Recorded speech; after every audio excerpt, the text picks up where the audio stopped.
Water grid పథకంలో అవినీతి జరుగుతుందన్న వాదనలకు కట్టుబడి ఉన్నామన్నారు పీసీసీ అధ్యక్షుడు ఉత్తమ్ కుమార్. ప్రస్తుతం ఆయన మీడియాతో మాట్లాడుతున్నారు. లైవ్ లో చూద్దాం. ఈ అమౌంట్ వాటర్ డ్రా చేయబోతున్నారు, మాకు సమాధానం లేదు. వెబ్సైట్ మీద ఇంత పెద్ద ప్రాజెక్ట్ దయచేసి ఆలోచన చేయండి మీడియా మిత్రులు. ఇంత పెద్ద ప్రాజెక్టు విషయంలో వెబ్సైట్ మీద డీటెయిల్ ప్రాజెక్ట్ రిపోర్ట్ పెట్టమంటే అసలు పెట్టరు. ఇది చాలాసార్లు అడగడం జరిగింది. మరి 40,000 కోట్లంటే ఇది సామాన్య విషయం కాదు.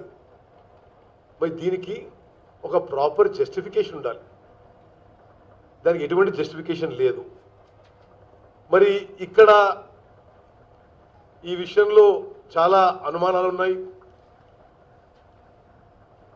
ఈ టెండర్లలో ఈ మొత్తం ప్రక్రియలో మరి కాంగ్రెస్ పార్టీగా మేము డిమాండ్ చేస్తున్నాం, ఒక ముందుగా సంక్షేమ పథకాలు ఏదైతే మీరు ఎన్నికల్లో ప్రకటించినరో వాటికి మొదటి ప్రాధాన్యత ఇవ్వండి, ఆ తర్వాతే మరి ఈ స్కీమ్స్కి ప్రాధాన్యత ఇవ్వండి అని మనం చేస్తూ, మరి దీంట్లో అవినీతి జరిగిందని చెప్పి స్పష్టంగా అవుపడుతుంది.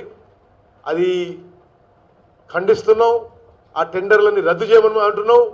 చట్టపరంగా కూడా ఈ విషయాన్ని మేము ముందుకు తీసుకుపోతాం. వివిధ ఏజెన్సీస్ని ఏ విధంగా కాంటాక్ట్ చేసి దీంట్లో అవినీతిని మరి ఆపే విధంగా కాంగ్రెస్ పార్టీ ప్రయత్నం చేస్తుందని చెప్పి మనం చేస్తున్నాం. రెండో విషయం, ముఖ్యమంత్రి గారి వ్యక్తిగత విమర్శలు, నిస్సిగ్గుగా నిర్లజ్జగా అబద్ధాలు మాట్లాడుతూ ఆ భాష చూసింది మీరు. మేము అతని అలవాట్ల మీద మాట్లాడటం లేదు. మరి ఈ రాష్ట్రం తెలిసిన విషయాలు మాట్లాడడం లేదు. మరి మేము కూడా చాలా మాట్లాడే అవకాశం ఉంది. మరి గుర్తుపెట్టుకోండి, ముఖ్యమంత్రి గారు భారతదేశానికి సైన్యంలో పనిచేసిన వాళ్ళం, క్యారెక్టర్ ఉన్న వాళ్ళం, మీలాగా అవినీతి పరులం, మరి విచిత్రమైన అలవాట్ల వాళ్ళం కాదు. మరి ఈ ఒళ్ళు దగ్గర పెట్టుకొని మాట్లాడండి. ఇది మంచి పద్ధతి కాదని మనం చేస్తున్నాం. ఈ విషయంలో ఏమన్నా మీరు ప్రశ్న ఉంటే దయచేసి ప్లీజ్ గో.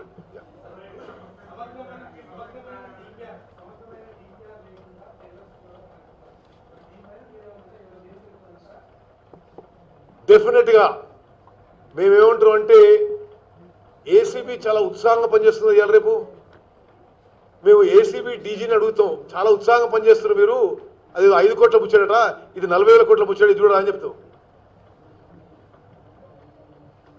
అదేవిధంగా సరే మేము ఇంకా పూర్తి లీగల్ ప్లాన్ బయట తెలుసుకోలేదు.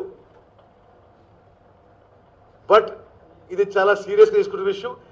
మీరు ఒకటే విషయం, నేను కంపెనీల పేర్లు తీసుకోవడం, ఒక ప్రైవేట్ కంపెనీల పేర్లు తీసుకోవడం నాకు ఇష్టం లేదు. కానీ స్పష్టంగా తెలంగాణలో ఏ కంపెనీకి కాంట్రాక్టర్కి పని రాకుండా ఆంధ్ర వాళ్ళకి ఫేవర్ చేసే విధంగా ఏదో మరి దాన్ని ఏమంటాడు కేసీఆర్, నేను నలుగురు డబ్బుల సంచులు అనుకుంటా మాట్లాడుకొని ఏదో జరిగినట్టు చెప్పి మా స్పష్టంగా ఇది అర్థమవుతుంది.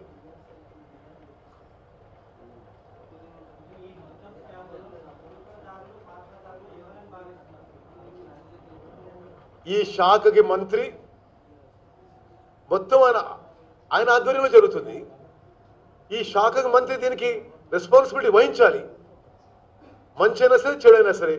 మేము మీకు అంటే మీకు కూడా మనం చేసేది ఏంటంటే, మేము చెప్పింది మీరు ప్లీజ్ డోంట్ గో, మేము చెప్పింది మేము చెప్పే విషయం మీరు కూడా ఎంక్వైరీ చేయండి, ఇన్వెస్టిగేట్ చేయండి, మీరు సాటిస్ఫై కండి, ఇది కరెక్టేనా. మాట్లాడితే కేసీఆర్ నీతి నిజాయితీ అని మాట్లాడతాడు. 40,000 ప్రాజెక్ట్కి అసలు ప్రాజెక్ట్ రిపోర్ట్ లేదు, అసలు తలాతోక లేదు, టెండర్ పిలిచడం, కలెక్షన్ చేసుకోవడం.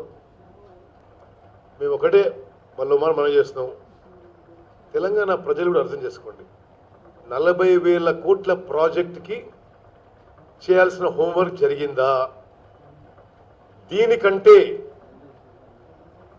హరిజనులకి గిరిజనులకి 3 ఎకరాల వ్యవసాయ పొలం అధిక ప్రాధాన్యత కాదా అని అడుగుతున్నాం మేము.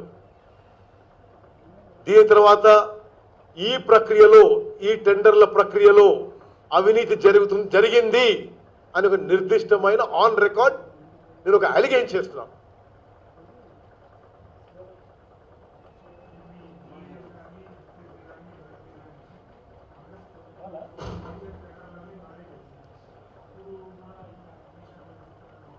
మాకు తెలియదు ఒక నిమిషం, అది కూడా మీరు ఎంక్వైరీ చేయించండి.